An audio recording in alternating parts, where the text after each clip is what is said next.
በእፎይ ጉዳይ ሰበር የሆነ መረጃ ተሰምቷል። የኢትዮጵያ ኦርቶዶክስ ተዋሕዶ ቤተክርስቲያንን ኢላማ ያደረጉ የጥላቻና የግድያ መረጃዎችን የሚያሰራጩ ግለሰቦችና ተቋማት ከአካሄዳቸው እንዲቆጠቡ የኢትዮጵያ ኦርቶዶክስ ተዋሕዶ ቤተክርስቲያን ምዕመናን በቁጣ ጠየቁ።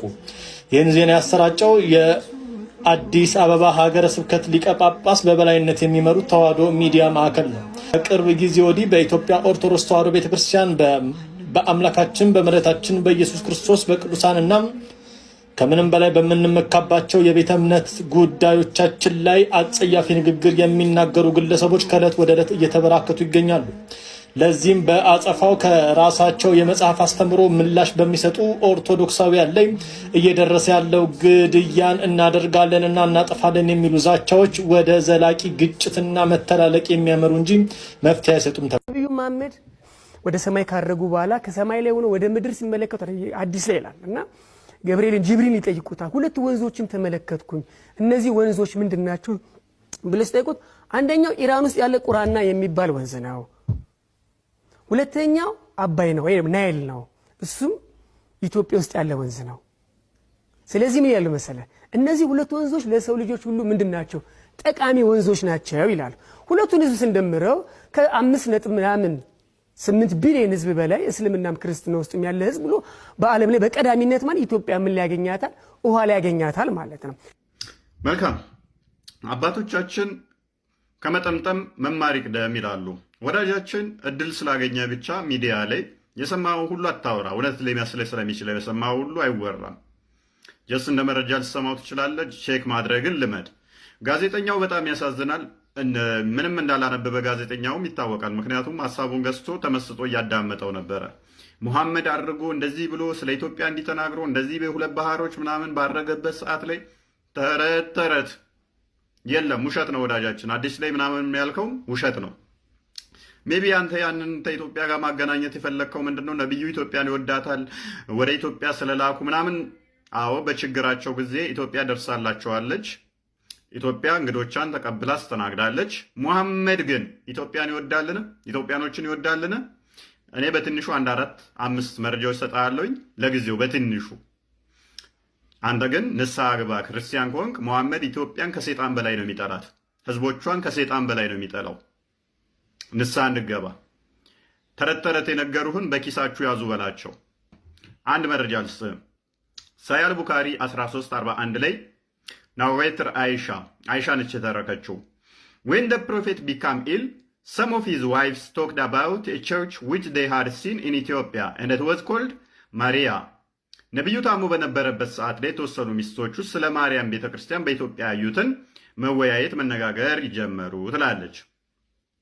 Umm Salama and Umm Habiba had been to Ethiopia and both of them narrated it is the church's beauty and the picture it contained. ኡሙ ሰላማ እና ኡሙ ሀቢባ የሚባሉት ወደ ኢትዮጵያ ሄደው ነበረ። ስለ ኢትዮጵያ ባለው ቤተክርስቲያን በውስጡ ስላለው ቅዱስ ስዕል አድኖ መነጋገር መወያየት ይጀምራሉ ማለት ነው። ነብዩ ታሞ በነበረበት ሰዓት the prophet raised his head, ነብዩ ጭንቅላቱን ቀና አደረገና እንደዚህ አለ ይላል። and I said those are the people who whenever a pious man dies amongst them make a place of worship at his grave and then they make those pictures in it. እነኛ ሰዎች አለ ከመካከላቸው ቅዱስ የሆነ ሰው ሲሞት ይቀብሩና መቃብሩ ላይ ደግሞ ምን ይሰራሉ አለ? ፒክቸር አድርገው ከዛ ወዲያ እንትን ማምለኪያ ቦታ ይሰራሉ። ምኑ ላይ? መቃብሩ ላይ። those are አለ ሰዎቹን ኢትዮጵያኖችን those are the worst creature in the sight of Allah. እነሱ ባላ ፊት አለ እጅግ ወረስት የሆኑ ናቸው። ባላ እይታ ውስጥ እነሱ እጅግ መጥፎቹ እጅግ የከፉ ናቸው። ከማን? ከፍጥረት ሁሉ የከፋ ስትሆን ከሰይጣንም በላይ የከፋ ነው። እነማ? እነ ኢትዮጵያኖች። ሳሂህ ቡኻሪ 1341 ላይ ተመልከተው ማለት ነው። ሌላ ኢትዮጵያን ከሳውዲዎች ጋር እንዴት እንዳያያዘን ላሳየ፣ ጦርነት እንዲከፈትብን እንዴት እንዳለ ሳሂህ ቡኻሪ 1596 ላይ ናሬተር አቡ ሁረይራ የተረከው Allah's apostle said, the tiny-legged man from Ethiopia will demolish the Kaaba. እግረ ቀጭኑ ከኢትዮጵያ የሚመጣው ካባን ያፈርሳል ብሎ ተናግሯል። ካባውን ይፈርሳል ብለው ያምናሉ። ይሄ ሀጅ የሚያደርጉት ካየው ቤቱን እሱን የሚያፈርሰው ከኢትዮጵያ የሚመጣ እግረ ቀጭን ነው ብሎ ነው የተናገራቸው። ስለዚህ ኢትዮጵያን በአይነ ቁራኛ እንዲመለከቱ፣ ኢትዮጵያን እንዲጠሉ፣ ኢትዮጵያኖች ናቸው መጥተው ካባን የሚያፈርሱ ብለው እንዲያስቡ ከኢትዮጵያ የሚመጣ ሰው ነው ካባን የሚያፈርሰው ብሎ ተናግሯል ማለት ነው። ለዚህ ነው የድሬዳዋው ከንቲባ የሆነ ሰዓት ላይ ከትግራይ የሚሄድ ነው እግረ ቀጭን ነብይ የተናገረው ካባን የሚያፈርስ እነኚህ ከፍጥረታት ሁሉ መጥፎች ብሎ ትግራዮችን የተናገረው ከዛ አንጻር ነው። የድሬዳው ከንቲባ ከትግራይ የሚሄድ ነው አለ። አክቹዋሊ እንትኑ የሚለው አዲሱ የሚለው ከኢትዮጵያ ነው የሚለው። ከትግራይ ቢል ግን the worst creature ብሎ የሚላቸው ከኢትዮጵያ ሄዶ ካባን ያፈርሳል። ስለዚህ ለኢትዮጵያ ምን አይነት አመለካከት ነው የሚኖራቸው ወዳጃችን? ከዛ በኋላ ሱናን አናሳይ 29:04ንም መመልከት ትችላለህ ማለት ነው። አንድ ልጨምርልህ። ኢትዮጵያኖችም ምን ይላቸው ነበር መሰለ? መሪ እንኳን ብትሆን ጥቁር ዘቢብ ጭንቅላት ብሎ ነበር የሚጠራህ። ሳያል ቡካሪ 71:42 ላይ ናሬትድ አነስ ቢን ማሌክ እንደተረከው አላህስ ሜሴንጀር ሰይድ ያላ መልእክተኛ እንደዚህ አለ you should listen to and obey your ruler even if he was an Ethiopian black slave whose head looks like raisin መሪዎቻችሁን ማዳመጥ አለባችሁ ምንም እንኳን ከኢትዮጵያ የሆነ ጥቁር ጭንቅላቱ የዘቢብ ቢመስልም። ይሄ ማለት ምን አይነት ኢምፕሊኬሽን እንዳለው ይገባሃል አንባቢስ ከሆንክ ድረስ ማለት ነው። ይሄንን ከነገርኩ ዘንዳ ነብዩ ሊሞት አካባቢ ላይ ከኢትዮጵያ የመጡት እነኛ ሴቶች ስለ ማርያም ቤተክርስቲያን ስለ ማርያም ፍቅር ሲያወሩ የነበሩት ነብዩ ታሞ ሲማቅቅ ሊሞት አካባቢ ላይ የሆነ ነገር ተፈጠረ። በጣም ታሞ በነበረበት ሰዓት ላይ ኢብን ሂሻም በጻፈው መጽሐፍ ላይ ፔጅ 680 ላይ እንደዚህ ይላል then he came down and entered his house and his pain increased until he was exhausted ወደ ቤቱ ይገባል፣ በጣም ይታመማል፣ ህመሙ ይጨምርበታል። ሊሞት አካባቢ ሲሆን ከዛ ሚስቶቹ ይሰባሰባሉ፣ ኢብን አባስ ያጎቱ ልጅ ይሰባሰቡና ብቻ ከኢትዮጵያ የሄደን መድኃኒት እንስጠዋሉ። ከኢትዮጵያ የሄደ መድኃኒት ለኢትዮጵያ ምን አይነት ጥላቻ እንዳለው አሁን ላሳየ። ከዛ ኢብን አባስ እንደዚህ አለ let me force him but they did it when he recovered he asked who had treated him with this ኢብን አባስ ቆይ አንዴ በግድ ልስጠዋልና ሰጠው ማለት ነው። ከዛ ወዲያ ሲድን ይላል ሲድን እንደዚህ ይላል ማ ነብይህ ማለት ነው። ሲድን እንደዚህ አለ ይላል when he recovered he asked who treated him this ማን እንዳዳነው ጠየቀ አለ። when they told him it was his uncle he said this is medicine which women have brought from that country he pointed in the direction of Abyssinia ከዳነ በኋላ ማን ነው እሱ ያዳነኝ ብሎ ጠየቀ ማለት ነው። ታሞ ራሱን ከሳተ በኋላ መድኃኒት በግድ እንትን አሉት ማለት ነው። ራሱን አያውቅም ነበር። ልክ ሲድን ማን ነው ያዳነኝ? ይሄ መድኃኒት አለ ከዛ ሀገር የመጣው ነው፣ ወደ ኢትዮጵያ እያሳየ ወደ አቢሲኒያ እያሳየ ከኢትዮጵያ የመጣ ነው አላቸው ማለት ነው። ኦኬ እንደዛ ብሎ ጠይቃቸዋል። when he asked why they had done that this uncle said ለምን እንደዛ እንዳደረገ ሲጠይቃቸው ልትሞት ስለሆነ የእንትን ስለተጎዳ ነው ብለው ይነግሩታል። ከዛ ወዲያ ምን አደረገ እሱ መሰለ? ከዳነ በኋላ ሙሉን አንተ አንብበው ለጥፍልሃለሁ። let no one stop in this house until they have been forced to take this medicine except my uncle ምን አለ? እያንዳንዳችሁ እዚህ ቤት ውስጥ ያላችሁ ሰዎች ይሄንን መድኃኒት ግዴታ እንድትወስዱት አለ። ስላዳኑት ብቻ ተናዶ ማለት ነው። ሙሚና was forced to take it although she was fasting because of the apostle oath ሙሚና የምትባለው ጾም ላይ እንኳን ነበረች። ጾሟን እንኳን አስቋርጧት ማለት ነው። ከኢትዮጵያ የሄደን መድኃኒት አብልተው ስላዳኑት ብቻ ከኢትዮጵያ መሆኑ ብቻ እናዶት ጾሟን አስቋርጦት መድኃኒቱን እሷ እንድትወስድ አደረጋት ማለት ነው። መድኃኒቱን እንበላው አደረጋት። ለኢትዮጵያ እንደዚህ አይነት ንቀት ነው ያለው። በእንደዚህ አይነት ንቀት ውስጥ ነው ያለው።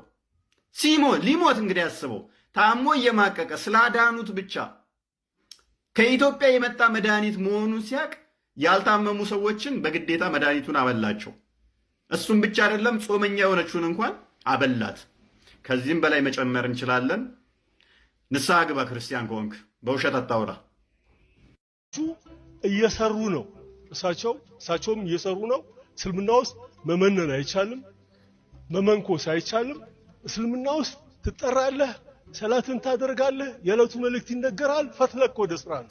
የድንጋይ ላይ ሽበት አሉ አንዳንድ ደራሲዎች ወጥተው ሲቀሉ እንደዚህ ማየት በጣም ያሳዝናል። ይህ ደራሲ ለመወደድ ብሎ ሞሎክሲዎች ቦዘኔ እንደሆኑ ሙሐመድ ደግሞ ሰራተኛ እንደሆነ ለመናገር የሄደበት ጥረት በጣም ያሳዝናል። ግን ከቁርአኑ ጋር ይጋጫል። ቁርአኑ በተቃራኒው ክርስቲያኖች ሰራተኛ እንደሆኑ ሙሐመድ ደግሞ ሌባ እንደሆነ ነው የሚናገረው።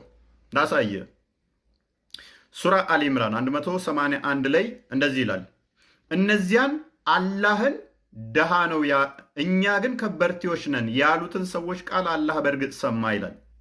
ይህ የቁርአን ክፍል ለምን እንደወረደ ተፍሲር ኢብኑ አባስ ያብራራዋል። ሙሐመድ ከመካ ተሰዶ ወደ መዲና ሲሄድ የጠበቁት ክርስቲያኖችና አይሁዶች ናቸው የተቀበሉት እና ሄዶ ገንዘቡን የሚጠይቃቸዋል። ገንዘብ አንጡ ይላቸዋል እየሄደ ማንን? ክርስቲያኖችንና አይሁዶችን ወይንም የመጽሐፉ ሰዎችን። ሱራ አልተውባ አያ 29 ማየት ትችላለህ። በግዴታ ክርስቲያኖችና አይሁዶችን ገንዘብ ይቀበል ነበረ። ከዛ ይሄንን ገንዘብ ሲቀበል ደግሞ ሱራ አልበቀራ የላሚቷ ምዕራፍ አያ 145 ላይ እንደዚህ ይላል፣ ያ ለአላህ መልካም ብድርን የሚያበድር ለእርሱ ብዙ እጥፎች አድርጎ የሚያነባብርለት ማን ነው እያለ ይቀጥላል። ስለዚህ ብድር ነው የምታበድሩት እያለ በአላህ ስም ገንዘብ ይወስድባቸዋል። ከማን? ከአይሁዶችና ከክርስቲያኖች። ይህን ጊዜ ነው ምርር ሲላቸው ምናሉ? የነዚያን አላህ ድሃ ነው እኛ ግን ከበርቴዎች ነን ያሉትን ሰዎች ቃል አላህ በእርግጥ ሰማ ይላል። ምክንያቱም ምርር ሲላቸው እነሱ ሰርተው ጥረው ግረው ያመጣሉ፣ እሱ ደግሞ ይወስድባቸዋል ማለት ነው።